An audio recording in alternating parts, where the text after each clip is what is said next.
पिला माने आज पढ़िबा आमे बेसिक कॉन्सेप्ट ऑफ इंग्लिश पूरा स्टार्टिंग रु पढ़िबा इंग्लिश रो प्रतिटी सेंटेंस प्रतिटी वर्ड प्रतिटी लेटर को आमे बुझीबा इंग्लिश विषय रे डिटेल जानिबा भलो इंग्लिश लेखिया पई बा कहिया पई ए सब जानिबा निहाती दरकार जे माने इंग्लिश रे वीक अछंती किंतु इंग्लिश सिखिया पई प्रबल इच्छा अछि ए वीडियो को शेष पर्यंत देखंतु हाँ खाली वीडियो देखिले हबनी पाखरे भी नोट आ पेन रहिया दरकार जहाँ पढ़ेबी संगे संगे ताकू नोट कर नब निजे पढ़िबो जदि किछि डाउट रहे कमेंट बॉक्स रे मेंशन करिवो एबे आमे आरंभ करिबा इंग्लिश रो बेसिक कांसेप्ट जानिया पूर्वरु प्रथमे आमे जानि नबा व्हाट इज इंग्लिश जदि केही जणे हमु पचार दिए कहिलु इंग्लिश कोन व्हाट इज इंग्लिश आमे ताकू कोन आंसर दबा ताकू आमे एई आंसर दबा English is a language it is global and international it is the mother language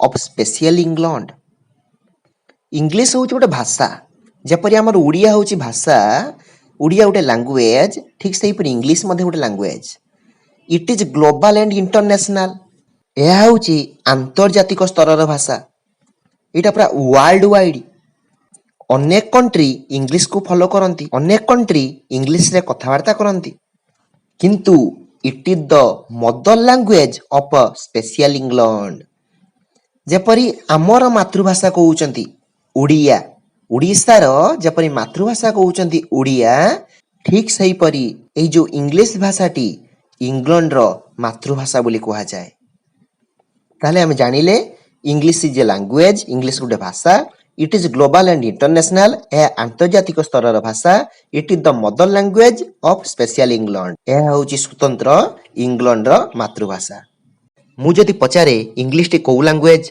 तमे कहिबो इंटरनेशनल लैंग्वेज मु जदि पुनर्बार पचारे इंडिया रो को लैंग्वेज तमे कहिबो एटा सेकंड लैंग्वेज मु जदि पुणी पचारे हिंदी टी इंडिया रो को लैंग्वेज तमे कहिबो नेशनल लैंग्वेज किंतु यह संपूर्ण भूल तुमे कहबो की कथा मो माँ मते सिखेइछि हम सार मते सिखेइछंती हमर नेशनल लैंग्वेज हिंदी किंतु एठी मु कहि रखुछि India has no national language the national government uses Hindi and English as official languages in its communications हमर आर्टिकल बारंबार चेंज होउछि रूल्स रेगुलेशन बारंबार चेंज होउछि गवर्नमेंट डिक्लेयर कर सारछि इंडिया रा कोनोसी नेशनल लैंग्वेज नाही हिंदी और इंग्लिश को कुहाउछि वर्तमान ऑफिशियल लैंग्वेज मने रखिबो जदि कहि हम पचारे इंग्लिश को लैंग्वेज इंडिया रा ऑफिशियल लैंग्वेज हिंदी को लैंग्वेज ऑफिशियल लैंग्वेज और नेशनल लैंग्वेज की सेकंड लैंग्वेज एपरि कहिबा नाही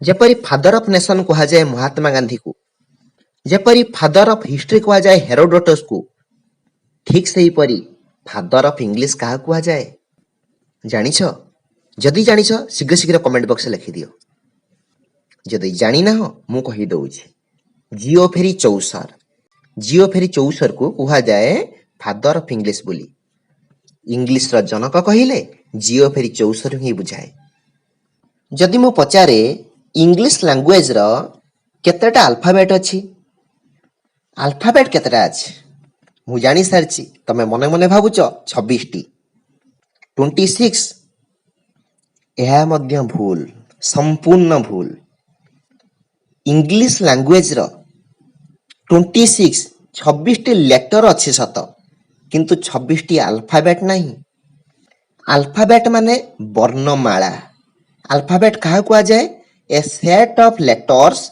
इन ए फिक्स्ड ऑर्डर सबु लेटर गुड़िकर समाहार को पुणी से फिक्स्ड ऑर्डर थिबे गोटे क्रमान्वय थिबे तो ताकू आमे कहिबा अल्फाबेट वर्णमाला कहि दउछ मन रखिथिबो सब लैंग्वेज रे गुटे अल्फाबेट थाए वर्णमाला गुटे थाए किंतु लेटर डिफर करि पारे उड़िया भाषा रे भी वर्णमाला गुटे ठीक सही परी English language has only one alphabet English language रे गुटे अल्फाबेट अछि ताले इंग्लिश रे अल्फाबेट गुटे किंतु letter केतेटा There are 26 letters in the English alphabet.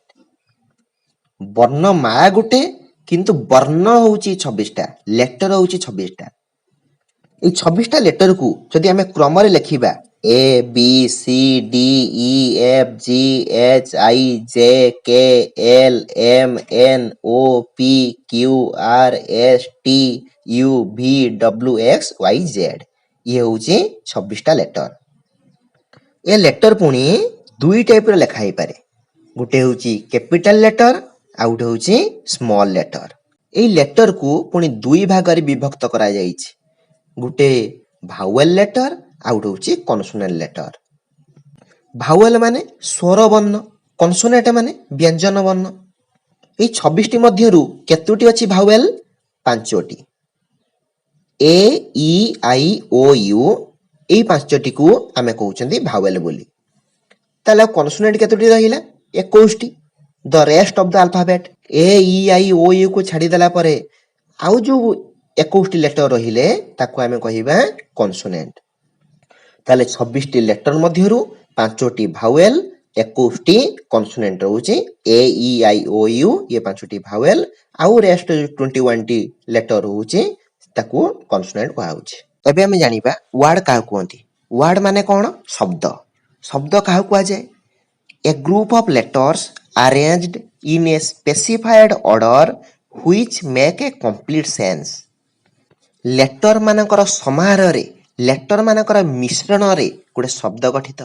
खाली लेटर गुड़िक पाखापाखि लिखिदेले ताहा शब्द ही जीव नहीं। अरेंज करा जाइथिवो किपरि? इन ए स्पेसिफाइड ऑर्डर। स्पेसिफाइड माने फिक्स्ड गोटे सिस्टमैटिक ऑर्डर रे अरेंज करा जाइथिवो। खाली ऑर्डर रे अरेंज कले हबो नहीं जेपरि ताहा which makes a complete sense. जो लेटर गुड़ी को आमे अरेंज करथिबा ताहा जेपरि गोटे पूर्ण अर्थ प्रकाश करथुवो गोटे कंप्लीट सेंस दउथुवो। Sense means meaning. देखो जो लिखा है क्यू टी सी जेड यह एक वर्ड की पाखापाखि लिखा है गोटे ऑर्डर रे भी अछि किंतु यह कौनसी अर्थ प्रकाश करू नहीं गोटे कंप्लीट सेंस आसु नहीं सेथि पई एइटा वर्ड नुह। तापर देखिबा सी ए टी यह एक वर्ड की एइटा को हमें कैट बोली पढ़ी परिबा नहीं कारण एगुड़ी को गोटे गोटे लेटर लिखा है एवं लेटर लेटर मध्य रे गैप भी दिया है।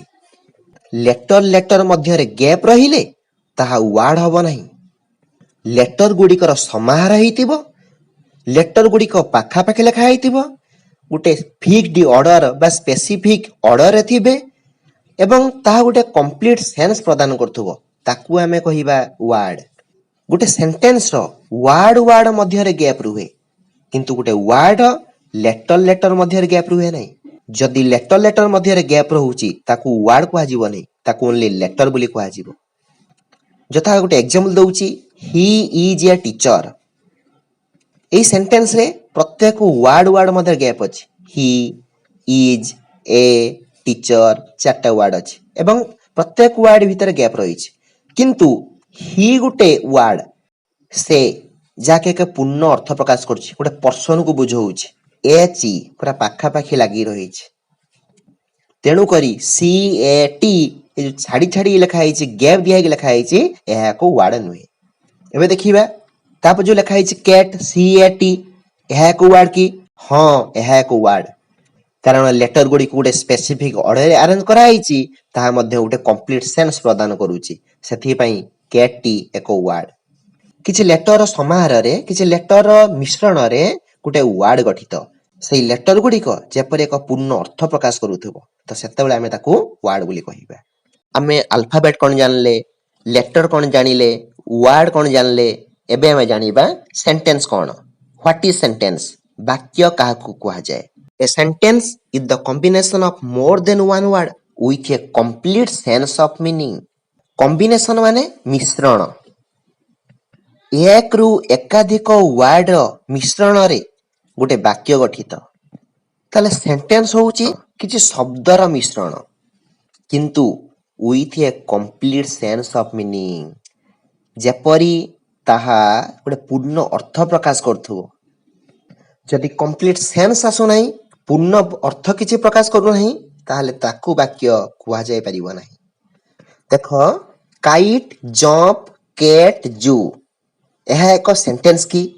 ना यह एक सेंटेंस नुहे कारण एगुड़िक गोटे गोटे वार्ड एगुड़िक मिसी कौन सी पूर्ण अर्थ प्रकाश करना गुड़ी डेइबा बिलेई चिड़ियाखाना कौन सी पूर्ण अर्थ प्रकाश पाऊना तापर भी गोटे सेंटेंस आमर इंग्लिश स्ट्रक्चर अच्छी सब्जेक्ट तापर वर्ब तापर ऑब्जेक्ट ये हूँ आम स्ट्रक्चर अच्छी तो ये गुड़िक जो लिखाई एगुड़िक केवल वार्ड यह कौन सी स्ट्रक्चर नहीं तेणु यह सेंटेंस नुहे तापर आम देखिबा ए वीक 7 डेज मेक गोटे सप्ताह 7 दिन गुड़िक तैयारी करिबा यह मध्य कौन सी पूर्ण अर्थ प्रकाश करू नहीं तेणु यह मध्य सेंटेंस नुहे तापर example knowledge us books give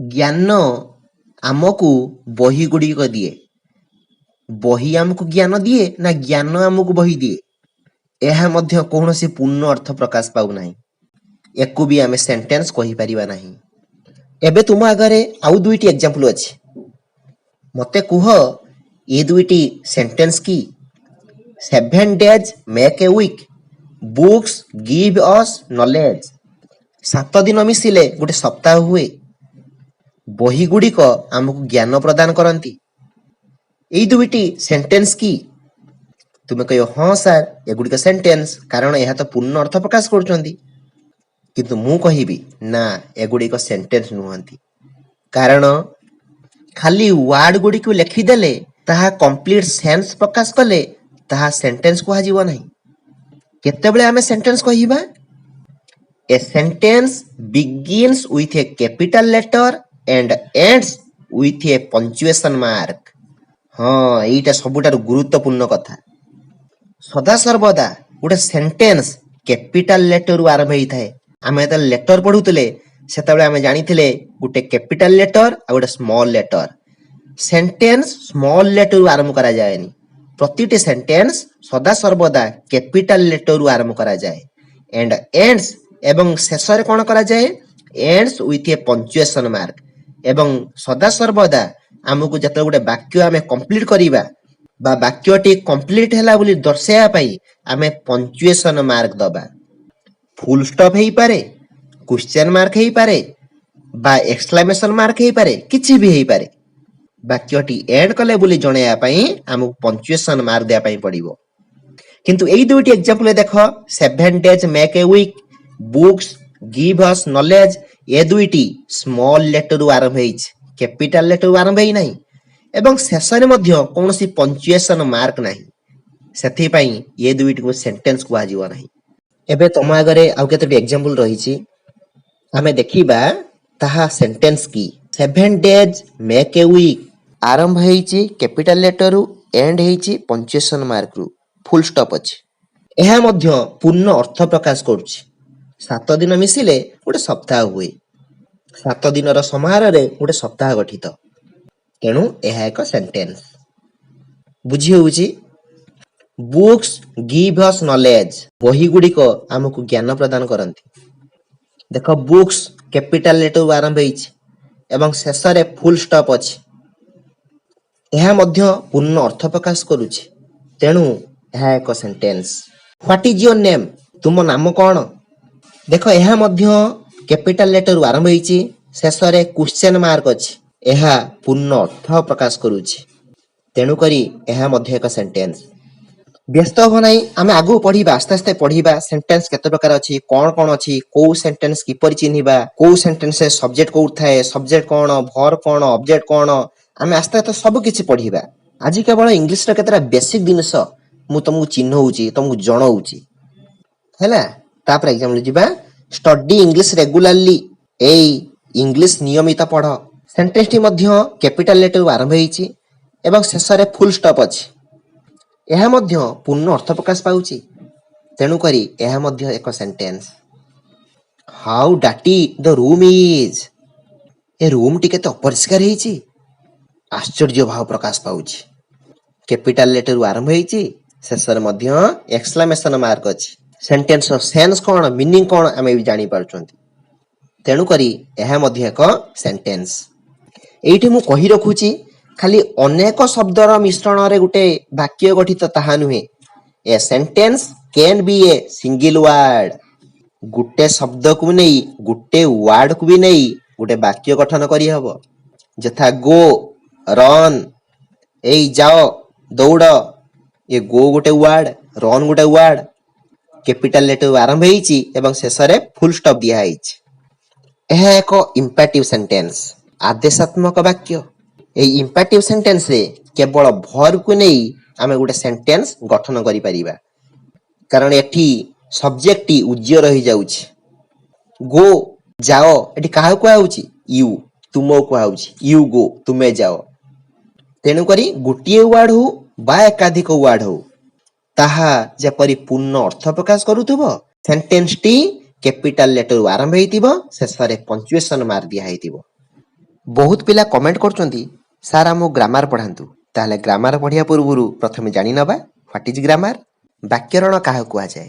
grammar is a chain of SUM rules and regulations which governors the we when we speak or right. Grammar ହେଉଛି ନୀତି ନିୟମରେ ସୁସଜ୍ଜିତ ହୋଇଥିବା ଏକ ହାର। ରୁଲ୍ସ ଆଣ୍ଡ ରେଗୁଲେସନ୍ସ, ନୀତି ନିୟମ। ସେଇ ନୀତି ନିୟମ କ'ଣ କରେ? Which govern. ଗଭର୍ଣ୍ଣ ମାନେ ରୁଲ୍, ଗଭର୍ଣ୍ଣ ମାନେ କଣ୍ଟ୍ରୋଲ, ନିୟନ୍ତ୍ରଣ କରିବା, ଶାସନ କରିବା। When we speak or right, ଯେତେବେଳେ ଗୋଟେ ସେଣ୍ଟେନ୍ସ ଆମେ କହୁଛନ୍ତି ବା ଲେଖୁଛନ୍ତି, କିଛି ରୁଲ୍ସ ରେଗୁଲେସନକୁ ଆମେ ଫଲୋ କରୁଛନ୍ତି, କିଛି ନୀତି ନିୟମକୁ ଆମେ ଫଲୋ କରୁଛନ୍ତି, କିଛି ଗୋଟେ ଷ୍ଟ୍ରକ୍ଚରକୁ ଆମେ ଫଲୋ କରୁଛନ୍ତି, ଯାହାକୁ ଆମେ ଗ୍ରାମାର ବୋଲି କହୁଛନ୍ତି। ଯଥା ଓଡ଼ିଆରେ ଗୋଟେ ଉଦାହରଣ ଦଉଛି, ଗୋଟିଏ ଗାଈଟିଏ ପଡ଼ିଆରେ ଚରୁଛି। ଏ ସେଣ୍ଟେନ୍ସଟି ଭୁଲ ହେଇଗଲା। ଆଇଦର ଆମେ କହିପାରିବା ଗୋଟିଏ ଗାଈ ପଡ଼ିଆରେ ଚରୁଛି, ନହେଲେ ଆମେ କହିପାରିବା ଗାଈଟିଏ ପଡ଼ିଆରେ ଚରୁଛି। ଗୋଟିଏ ଗାଈଟିଏ କଥା ଆମେ କହିପାରିବା ନାହିଁ। ଠିକ୍ ସେହିପରି ଇଂଲିଶରେ ଯଦି ଆମେ ଦେଖିବା, ମୁଁ କହିବି ମୁଁ ଯାଏ, ଆଇ ଗୋ। ମୁଁ କହିବି ସେ ଯାଏ, ହି ଗୋ। ହେଇପାରିବ? ହେଇପାରିବ ନାହିଁ।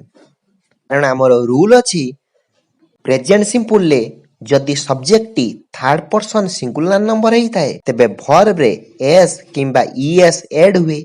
ତେବେ ହି ଗୋଜ୍, ସେ ଯାଏ। ତେଣୁକରି ଆମେ କହିବା ବେଳେ ବା ଲେଖିବା ବେଳେ କିଛି ନୀତି ନିୟମକୁ ଆମେ ଫଲୋ କରୁଛନ୍ତି, କିଛି ନୀତି ନିୟମ ଆମେ ମାନୁଛନ୍ତି, ଯାହାକୁ ଆମେ ଗ୍ରାମାର ବୋଲି କହୁଛନ୍ତି। ସାଧାରଣତଃ ଗୋଟେ ସେଣ୍ଟେନ୍ସରେ କ'ଣ ଥାଏ? A sentence usually has a subject and a verb. ସାଧାରଣତଃ ଗୋଟେ ସେଣ୍ଟେନ୍ସରେ ସବଜେକ୍ଟ ଥାଏ ଆଉ ଭର୍ବ ଥାଏ। କେବଳ ଗୋଟେ ବାକ୍ୟରେ ସବଜେକ୍ଟ ଆଉ ଭର୍ବ ଥାଏ ତାହା ନୁହେଁ। ଗୋଟେ ସେଣ୍ଟେନ୍ସରେ ସବଜେକ୍ଟ ଥାଏ, ଭର୍ବ ଥାଏ, ଅବଜେକ୍ଟ ଥାଏ, କମ୍ପ୍ଲିମେଣ୍ଟ ଥାଏ, ଆଡଜଣ୍ଟ ଥାଏ। କିନ୍ତୁ ସାଧାରଣତଃ ଗୋଟେ ସେଣ୍ଟେନ୍ସ ହେବା ପାଇଁ ସବଜେକ୍ଟ ଆଉ ଭର୍ବ ଆବଶ୍ୟକ।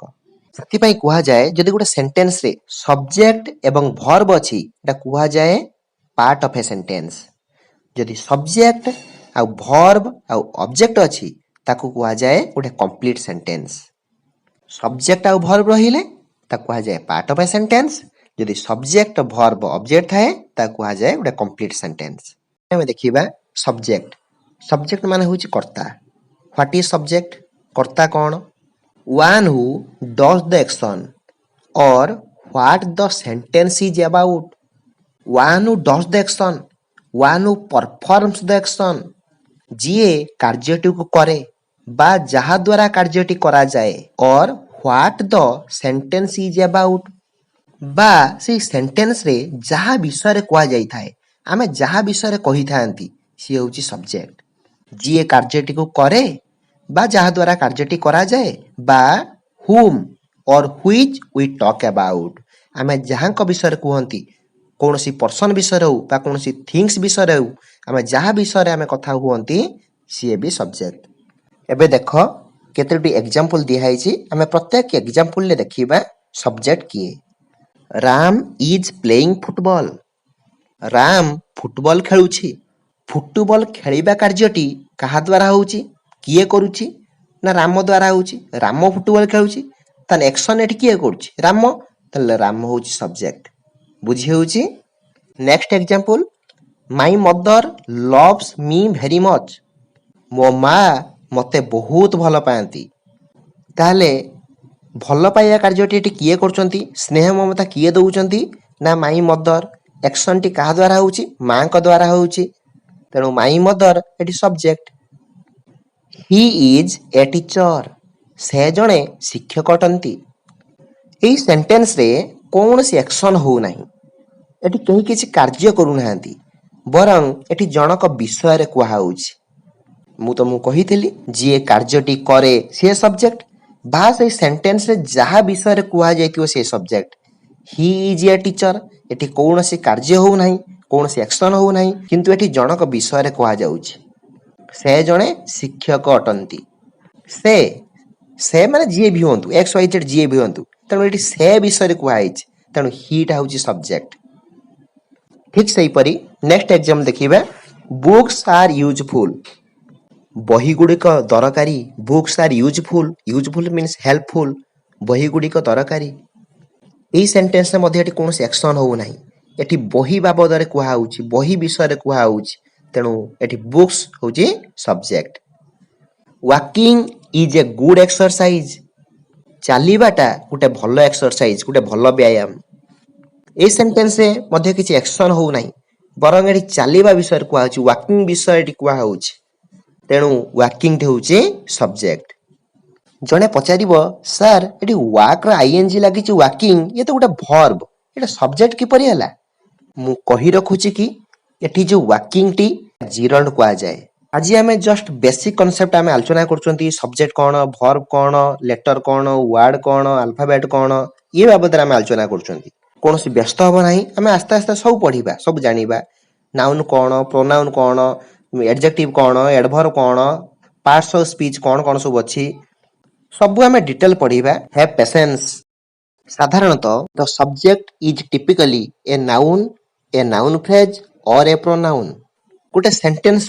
सब्जेक्ट सदा सर्वदा नाउन किंबा प्रोनाउन ही थाए नाउन आ प्रोनाउन छड़ा गोटे सेंटेंस सब्जेक्ट आउ किछि भी हेई परिबो नाही जदि सब्जेक्ट सिंगल वर्ड हेइतिबो आइदर एटा नाउन हेइतिबो नहले प्रोनाउन हेइतिबो जदि एक रु एकाधिक वर्ड हेइतिबो ताहले ताको हमें नाउन फ्रेज कहिबा जथा गोटे एग्जांपल देखिबा रामो इज प्लेइंग फुटबॉल रामो फुटबॉल खेलुची एटी एक्शन टी कहा द्वारा होउची फुटबॉल खेलिबा काम टी कहा द्वारा होउची रामो द्वारा तो रामो एटी सब्जेक्ट ए जो सब्जेक्ट टी सिंगल वर्ड ये होउची noun he is a teacher से जने शिक्षक अटंती एटी कोनोसी एक्शन हो नाही पर्सन को विषय रे कुहा होउची के से जने शिक्षक बोली तले एटी सब्जेक्ट होउची ही एवं ही गोटे pronoun my mother loves me very much मो मां मते बहुत भल पाती एटी भल पाइबा कार्यटी मां को द्वारा होउची तेणु एटी माई मदर होउची सब्जेक्ट एटी एक रु एकाधिक वर्ड होइची तेणु एटा को हमें नाउन फ्रेज बोली कहिबा गोटे सब्जेक्ट रे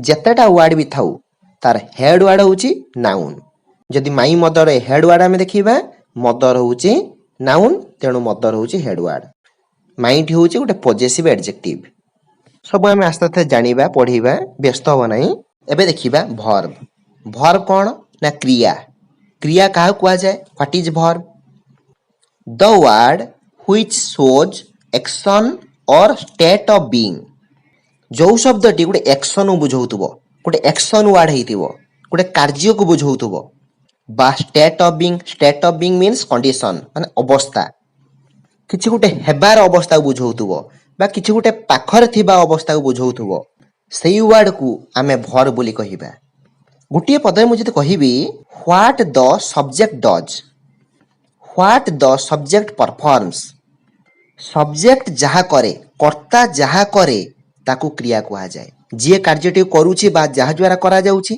सी हला सब्जेक्ट सब्जेक्ट जहा करे ता होउची वर्ब ताले वर्ब टी एक्शन को बुझाई पारे बा स्टेट ऑफ बीइंग को बुझाई पारे लाफ हसीबा आमे हसुचंती गोटे कार्य करूचंती ये होउची वर्ब प्ले खेलिबा ये गोटे खेलिबा भी गोटे कार्य गोटे एक्शन होउची तेणु ये भी गोटे वर्ब स्लीप सोईबा सर आमे तो सोचंती कोन कार्य करूचंती ना ना स्लीप टा भी गोटे वर्ब स्लीप एठी गोटे एक्शन होउची एक्शन कोन ना एठी स्लीपिंग आमे सोईचंती ताले दिन सारा आमे जहा जहा करूचंती खाइबा बसिबा जिबा आसीबा पिंधिबा सब किछि गोटे गोटे वर्ब जंप डेहिबा रन दौड़ीबा ये सब होउचंती गोटे गोटे एक्शन वर्ड तेणु ए गुडी को गोटे गोटे verb is, am, are, was, were, have, has, had ଏସବୁ ମଧ୍ୟ ଗୋଟେ ଗୋଟେ ଭର୍ବ ଯାହାକି ଷ୍ଟେଟ୍ ଅଫ ବିଙ୍ଗସ୍ ମାନେ ଅବସ୍ଥାକୁ ବୁଝାଏ। ଯେତେବେଳେ ସେଣ୍ଟେନ୍ସର କୌଣସି ଆକ୍ସନ ଭର୍ବ ନଥାଏ ସେତେବେଳେ ଏଇ ଭର୍ବ ଗୁଡ଼ିକ ବାକ୍ୟର ମେନ୍ ଭର୍ବ ହୋଇଥାଏ। ଏସବୁ ଭର୍ବ ଗୁଡ଼ିକ କିଛି ହେବା ବା କିଛି ପାଖରେ ଥିବା ବା କିଛି ପୋଜିସନ୍ କିଛି ଅଧିକାର କରିବା ଏଇ ଅର୍ଥରେ ଏସବୁ ବୁଝାଇଥାଏ। ଯଥା ମୁଁ ବିଦ୍ୟାଳୟରେ ଅଛି, ତାର ଗୋଟେ ଗାଡ଼ି ଅଛି, ସେ ଜଣେ ଶିକ୍ଷକ ଅଟନ୍ତି। ଏଇ ଯୋଉ ସେଣ୍ଟେନ୍ସ ଗୁଡ଼ିକରେ କୌଣସି ଆକ୍ସନ ହଉନାହିଁ। ତାର ଗୋଟେ ଗାଡ଼ି ଅଛି, ସେ ଗୋଟେ ଗାଡ଼ିର ଅଧିକାରୀ। ମୁଁ ଯଦି କହିବି ସେ ଗୋଟେ ଗାଡ଼ି କିଣିଲା, ତାହେଲେ ଏଠି ଗୋଟେ ଆକ୍ସନ ହଉଛି କ'ଣ ନା କିଣିବା କାର୍ଯ୍ୟ ଗୋଟେ ହଉଛି, ତ ଏଠି ଆକ୍ସନ ଭର୍ବ ୟୁଜ୍ ହବ। କିନ୍ତୁ ତାର ଗୋଟେ ଗାଡ଼ି ଅଛି, ମୋର ଗୋଟେ କଲମ ଅଛି, ଇଏ ଗୋଟେ ପୋଜେସ୍ ଅର୍ଥରେ ଆସୁଛି। ଏସବୁ କିଛି ପାଖରେ ଥିବା ବା କିଛି ହେବା ଏସବୁକୁ ବୁଝଉଛି। ଏହି କ୍ଷେତ୍ରରେ ଆକ୍ସନ ଭର୍ବ ବାକ୍ୟରେ ବ୍ୟବହାର କରା ନ ଯାଇ ବି ଭର୍ବ, ହେଭ୍ ଭର୍ବ ଏଗୁଡ଼ିକ ମେନ୍ ଭର୍ବ ଉପରେ ବ୍ୟବହାର କରାଯାଏ। ଆମର ଇଂଲିଶର ଷ୍ଟ୍ରକ୍ଚର ଅନୁଯାୟୀ ସଦାସର୍ବଦା ଭର୍ବଟି ସବଜେକ୍ଟ ପରେ ଥାଏ। ପ୍ରଥମେ ସବଜେକ୍ଟ ଆସେ, ତାପରେ ଭର୍ବ ଆସେ। ଏବେ କେତୋଟି ସେଣ୍ଟେନ୍ସ ଦେଖିବା ଏବଂ ଆମେ ଚିହ୍ନିବା ଏଇ ସେଣ୍ଟେନ୍ସରେ ଭର୍ବ କିଏ। Ram walks in the morning. Ram ମର୍ଣ୍ଣିଂରେ ଚାଲେ। ତାହେଲେ ଏଠି କାର୍ଯ୍ୟଟି କିଏ କରୁଛି? ରାମ କରୁଛି। ସବଜେକ୍ଟ କ'ଣ କରୁଛି? ରାମ ଏଠି କ'ଣ କରୁଛି ନା ଚାଲୁଛି। ତାହେଲେ ଚାଲିବାଟା ହଉଛି ଏଠି ଭର୍ବ, ୱାକ୍ସ ଏଠି verb. Maman is going to school. Maman ବିଦ୍ୟାଳୟକୁ ଯାଉଛି। ତାହେଲେ ଏଠି କାର୍ଯ୍ୟଟି କିଏ କରୁଛି ନା ମାମନ କରୁଛି। ତେଣୁ ମାମନ ଏଠି ସବଜେକ୍ଟ। ମାମନ କ'ଣ କରୁଛି? ମାମନ ଦ୍ୱାରା କୋଉ କାର୍ଯ୍ୟଟି ହେଉଛି ନା ବିଦ୍ୟାଳୟକୁ ଯିବା କାର୍ଯ୍ୟ, ମାନେ ଯିବା କାର୍ଯ୍ୟଟି ହେଉଛି। ତାହେଲେ ଏଠି ଇଜ ଗୋଇଂ ହେଉଛି ଭର୍ବ, ଇଏ ହେଉଛି ଆକ୍ସନ ଭର୍ବ। ଫାର୍ଷ୍ଟ ସେଣ୍ଟେନ୍ସରେ ଆକ୍ସନ ହେଉଥିଲା ୱାକ୍ସ ଚାଲିବା, ୱାକ୍ସ ହେଉଛି ଆକ୍ସନ ଭର୍ବ। ଦ୍ୱିତୀୟ ସେଣ୍ଟେନ୍ସରେ ଗୋଇଂ, ଏଠି ଗୋଟେ କାର୍ଯ୍ୟ ହେଉଛି, ଯିବା କାର୍ଯ୍ୟ ହେଉଛି, ତେଣୁ ଇଏ ମଧ୍ୟ ଗୋଟେ ଭର୍ବ, ଇଏ ଏକ action verb. Beauty is a good girl. Beauty ଗୋଟେ ଭଲ ଝିଅ। ଏଇ ଯୋଉ ସେଣ୍ଟେନ୍ସରେ କୌଣସି ଆକ୍ସନ ହଉନାହିଁ, ବରଂ ଏଠି ଜଣଙ୍କ ବିଷୟରେ କୁହାହଉଛି। ତାହେଲେ ଯାହା ବିଷୟରେ କୁହାହଉଛି ସିଏ ସବଜେକ୍ଟ। କାହା ବିଷୟରେ କୁହାହଉଛି ନା ବିୟୁଟି ବିଷୟରେ କୁହାହଉଛି, ତେଣୁ ଏଠି ବିୟୁଟି ହେଉଛି ସବଜେକ୍ଟ। ଯେହେତୁ ଏଠି କୌଣସି ଆକ୍ସନ ହଉନାହିଁ ସେଥିପାଇଁ ଆକ୍ସନ ଭର୍ବ ବ୍ୟବହାର କରାଯାଇ ନାହିଁ। ସେଥିପାଇଁ ଏଠି ବି ଭର୍ବକୁ ମେନ୍ ଭର୍ବ ରୂପରେ ବ୍ୟବହାର କରାଯାଇଛି। ତାହେଲେ ଏଠି ଭର୍ବ କିଏ ନା ଇଜ। ସବୁଠାରୁ ଗୁରୁତ୍ୱପୂର୍ଣ୍ଣ କଥା ହେଲା verb is the heart of English sentence. English ସେଣ୍ଟେନ୍ସରେ ଭର୍ବକୁ କୁହାଯାଏ ହାର୍ଟ ବୋଲି, ତାକୁ ଇଞ୍ଜିନ ବୋଲି କୁହାଯାଏ। ଯେପରି ଗୋଟେ ମଣିଷର ହାତ କଟିଯାଉ, ଗୋଡ଼ କଟିଯାଉ ସେ ବଞ୍ଚିବ, କିନ୍ତୁ ଯଦି ତାର ହାର୍ଟ ନାହିଁ ସେ ବଞ୍ଚି ପାରିବନି। ଗୋଟେ ଗାଡ଼ିର, ଗୋଟେ ଭେହିକିଲର ସବୁ ପାର୍ଟସ ଅଛି, କିନ୍ତୁ ଯଦି ତାର ଇଞ୍ଜିନ ନାହିଁ ସେ ଗାଡ଼ି ଚାଲିବନି। ଠିକ୍ ସେହିପରି ଭର୍ବ ହେଉଛି ଗୋଟେ ସେଣ୍ଟେନ୍ସର ହାର୍ଟ ସଦୃଶ୍ୟ। A sentence can not be completed without a verb. Without a verb a sentence is incomplete. Verb ବିନା ଗୋଟେ ସେଣ୍ଟେନ୍ସ କେବେ କମ୍ପ୍ଲିଟ ହେଇପାରିବ ନାହିଁ। ଭର୍ବ ବିନା ଗୋଟେ ସେଣ୍ଟେନ୍ସ ସଦାସର୍ବଦା ଅସମ୍ପୂର୍ଣ୍ଣ ହୋଇ ରହିଯାଏ। ହୁଏତ ଗୋଟେ ସେଣ୍ଟେନ୍ସରେ ସବଜେକ୍ଟ ନଥିଲେ ସେଣ୍ଟେନ୍ସ ହେଇପାରିବ, ହୁଏତ ଅବଜେକ୍ଟ ନଥିଲେ ଗୋଟେ ସେଣ୍ଟେନ୍ସ ହେଇପାରିବ, କିନ୍ତୁ ଭର୍ବ ନାହିଁ ତ ସେଣ୍ଟେନ୍ସ ହେଇପାରିବ ନାହିଁ। ତେଣୁ ଗୋଟେ ସେଣ୍ଟେନ୍ସରେ ଭର୍ବ ରହିବା ନିହାତି ଜରୁରୀ। ତେଣୁ ମୁଁ କହିଲି ଗୋଟେ କମ୍ପ୍ଲିଟ ସେଣ୍ଟେନ୍ସ ହେବା ପାଇଁ ଗୋଟେ ସେଣ୍ଟେନ୍ସରେ ସବଜେକ୍ଟ ରହିବା ଦରକାର, ଭର୍ବ ରହିବା ଦରକାର, ଆଉ ଅବଜେକ୍ଟ ରହିବା ଦରକାର। ସବଜେକ୍ଟ ଆମେ ଚିହ୍ନିଲେ, ଭର୍ବ କ'ଣ ଜାଣିଲେ, ଏବେ ଜାଣିବା ଅବଜେକ୍ଟ କ'ଣ। ଅବଜେକ୍ଟ ମାନେ କର୍ମ। କର୍ମ କାହାକୁ କହିବା? The object of a sentence is the person or thing that receives the action of the verb. ଗୋଟେ ସେଣ୍ଟେନ୍ସର ଅବଜେକ୍ଟ ପର୍ସନ ହେଇପାରେ ବା କୌଣସି ଥିଙ୍ଗ ହେଇପାରେ, କୌଣସି ବ୍ୟକ୍ତି ବିଶେଷ ହେଇପାରନ୍ତି ବା କୌଣସି ଜିନିଷ ବି ହେଇପାରେ। That receives the action of the verb, ଯିଏ କି ବା ଯୋଉଟା କି ଭର୍ବର ଆକ୍ସନକୁ ରିସିଭ କରୁଥିବ, ଅର୍ଥାତ୍ ଆକ୍ସନର ପ୍ରଭାବଟା ଯାହା ଉପରେ ପଡୁଥିବ। ସେଥିପାଇଁ ଅବଜେକ୍ଟକୁ କୁହାଯାଏ ଆକ୍ସନ ରିସିଭର, ଯିଏ ଆକ୍ସନ ରିସିଭ କରେ। ହୁ ରିସିଭ୍ସ ଦ ଭର୍ବ, ଯିଏ ଭର୍ବ ରିସିଭ କରେ, ଯିଏ ଆକ୍ସନଟାକୁ ରିସିଭ କରେ, ତାକୁ କୁହାଯାଏ ଅବଜେକ୍ଟ। ଗୋଟେ ଏକ୍ସାମ୍ପଲ ଦେଖିବା, ଦେ ପ୍ଲେଡ, ସେମାନେ ଖେଳିଲେ। ଏଠି ଦେଟା କ'ଣ? ଦେ ଇଜ ଦ ସବଜେକ୍ଟ, କାରଣ ଦ ୱାନ ପରଫର୍ମିଂ ଦ ଆକ୍ସନ। ସେମାନେ ଖେଳିଲେ, ଖେଳିବା କାର୍ଯ୍ୟଟି କିଏ କରୁଛି? ସେମାନେ, ଦେ, ତେଣୁ ଦେ ହେଉଛି ସବଜେକ୍ଟ। ପ୍ଲେଟା କ'ଣ? प्लेड इज द वर्ब प्लेडटा होची वर्ब कारण it is the action being performed by the subject कारण सब्जेक्ट जहा करूची ता क्रिया सेमाने खेलिले सेमाने कोन कले ना खेलिले तेणु खेलिलेटा होची वर्ब किंतु मु जदि कहिबी दे प्लेड फुटबॉल सेमाने फुटबॉल खेलिले एठी दे टी सब्जेक्ट प्लेड टी वर्ब सेमाने खेलिले ए जो प्लेड एक्शन टे को किए रिसीव करूची वर्ब केटी किए रिसीव करूची फुटबॉल तेणु करी फुटबॉल टेठी object he bought a pen से गुटे कलम किनिले ही सब्जेक्ट कारण ताको द्वारा कार्यटा होउची बॉट जोटा गुटे एक्शन को बुझाउची ये होउची वर्ब से किनिले किनिबा एक्शन टा किए रिसीव करूची किनिबा एक्शन टा प्रभाव काहा ऊपर पकाउची ए पेन ऊपर तेणु करी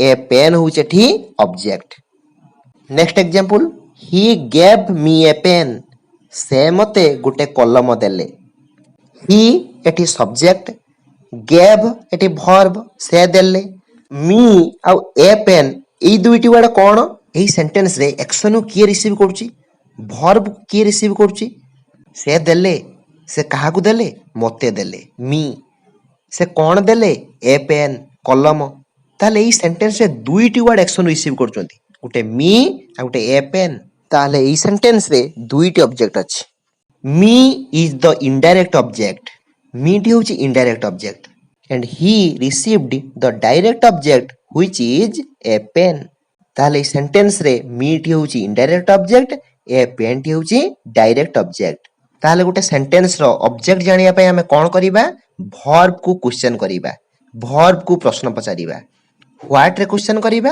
होम रे क्वेश्चन करिबा व्हाट रे क्वेश्चन करिबा जहा आंसर आसीबो ता होची डायरेक्ट ऑब्जेक्ट होम रे क्वेश्चन करिबा जहा आंसर आसीबो ता होची indirect object normally direct object thing को बुझाए इनडायरेक्ट ऑब्जेक्ट पर्सन को बुझाए आ गुटे एग्जांपल देखिबा the professor gave the students the books professor छात्र छात्री मानकू बही गुडी को देले प्रोफेसर छात्र छात्री मानकू कोन देले आंसर होची बही गुडी को देले तेणु बही गुडी को द बुक्स ये होची डायरेक्ट ऑब्जेक्ट प्रोफेसर बही गुडी को काहा को देले आंसर आसीबो द स्टूडेंट्स छात्र छात्री मानकू तेणु द स्टूडेंट्स होची इनडायरेक्ट ऑब्जेक्ट एबे तुम मानक पई home task find out the subject verb direct object and indirect object in the following sentences तीनोटी सेंटेंस दिया जाइछि प्रत्येक सेंटेंस रे subject verb direct object indirect object चिन्हैबो